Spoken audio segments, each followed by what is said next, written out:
My girlfriend of 3 years, Chloe, broke up with me on a random Tuesday over a single, cold text message. She said she felt distant, that the spark was totally gone and she needed space to find herself. I was completely blindsided and heartbroken, but I tried to keep my dignity and be a gentleman about it. But less than 24 hours later, my front door practically rattled off its hinges. Chloe showed up unannounced, flanked by 2 of her friends and this random tall guy the first had never seen in my life. They didn't come to pick up her clothes or her leftover makeup. They walked into my living room like a SWAT team executing a raid. Her best friend Harper stepped forward, crossed her arms, and demanded I hand over the vintage gold Rolex sitting in the valet tray on my dresser. It was a flawless 1978 Submariner, passed down to me by my late grandfather. Apparently, Chloe had spun this massive lie, telling her entire crew that I had promised it to her as a graduation gift. Harper looked me dead in the eye and said, since I bought it during the relationship, legally and morally, it belonged to Chloe. I didn't argue.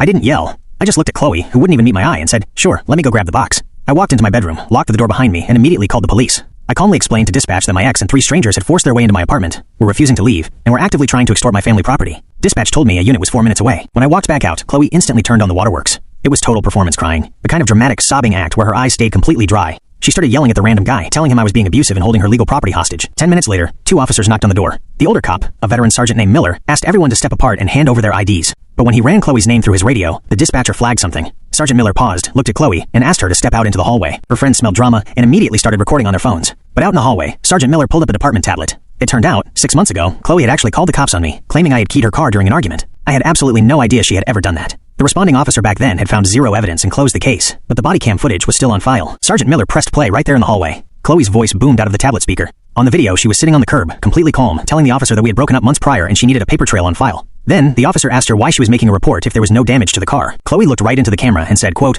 because his family has money, he has nice things, and I want to make sure I get what I'm owed when this finally ends. The hallway went dead silent. The random guy she brought with her looked at Chloe in pure horror, realizing he'd been used as muscle for a scam. Harper slowly lowered her phone, stopped recording, and took 2 steps back. Sergeant Miller turned to the crew and asked if anyone lived at this address. They all shook their heads. He gave them exactly 10 seconds to clear out before facing criminal trespassing charges. They practically tripped over each other, running to the elevator. The Rolex is back on my wrist, the locks on my apartment have been changed, and I've never felt so relieved to be single.